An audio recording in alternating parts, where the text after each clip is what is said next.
everyone. This is David Eugene Perry, working with the National Association of Corporate Directors. And today we are delighted to speak with Patrick Chung of the X Fund. Patrick, welcome. Thank you for having me.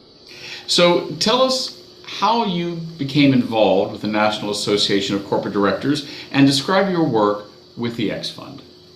Of course. So I originally became involved with the NACD through a friend of mine named Matt Fuss, who said, hey, you are someone who has been a private investor in the venture capital world for a while. You've sat on many boards. The work of this organization is very meaningful. You should check it out. And I did, and I was so honored to be invited to be a part of it. So that's how I got involved, through the invitation, the very kind invitation of a friend. And then I work with the X Fund. So X Fund is an early stage venture capital firm that is specifically designed to help founders out of university content. Students, faculty, staff, alumni conceive of, build, and start their company. In 90% of all cases, X Fund is the very earliest investor, the very first investor in the companies that we invest in. We're about 40% consumer, 40% enterprise, 20% digital health. And we have offices in Palo Alto, California, and Cambridge, Massachusetts. So how does today, as we're speaking in the fall of 2021, differ for an openly LGBTQ member of a board than it did when you first came out as a gay man? So I think it's differed dramatically. It has really moved from something that I think a lot of people, not including myself, but a lot of people felt necessary to hide, to a real asset. I think California has just passed a law requiring a certain measure of diversity on corporate boards. And today, my experience has been that as in a boardroom, as the directors kind of look around the room, if they don't see a lot of different kinds of faces that are representative of society at large, they view that as a problem, instead of years ago when they viewed it in a type of comforting reassurance. Do you remember the first time that you actually, quote unquote, came out or expressed your status as a member of the LGBT community in a boardroom setting? And what was that like? I feel that I was very fortunate in that right before moving to Northern California, I lived in Boston, Massachusetts, Cambridge, Massachusetts, and so came from probably one of the most kind of LGBT accepting places in the country and the world to another even more accepting place.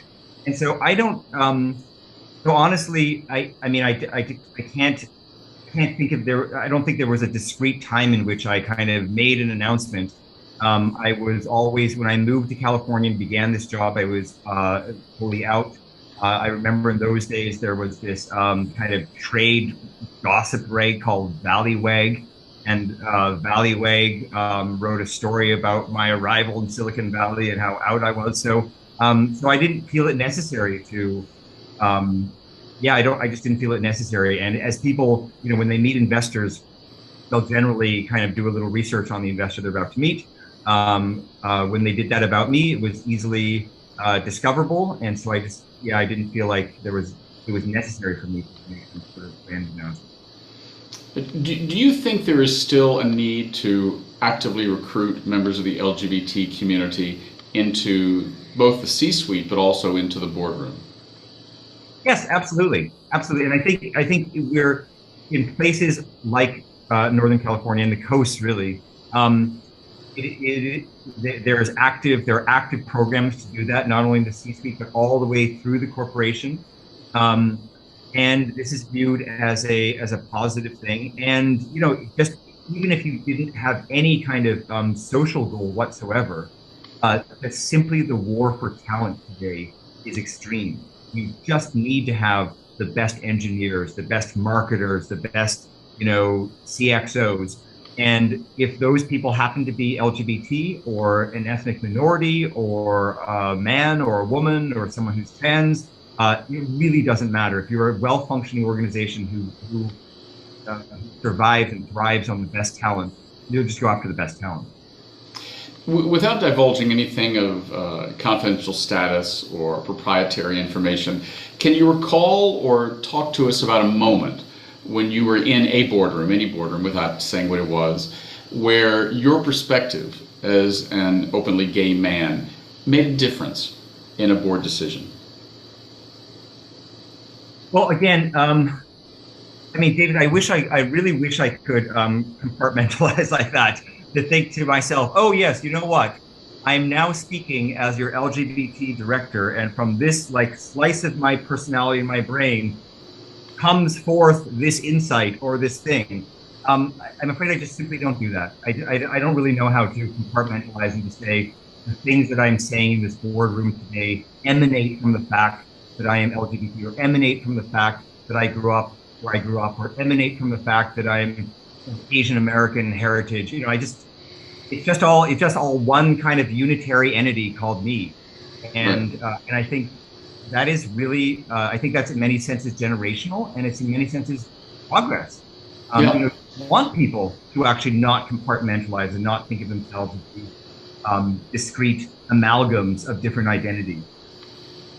Yeah, it's interesting you say that. I remember I've been working and living in San Francisco for 36, almost 37 years now, and it always used to irritate me when I described as quote-unquote gay communications professional David Perry. I was like, well, I'd really just be communications professional. Yeah, it's like woman CEO, like it's just actually CEO, like it's human CEO.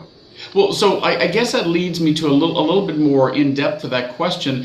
Do you think, as a member of both the LGBT community and as the Asian American community, somehow, sometimes by fellow board members who are not members of either of those groups, you are expected to answer a certain way, and you just have to stand up as, "Hi, I'm Patrick Chung, professional"?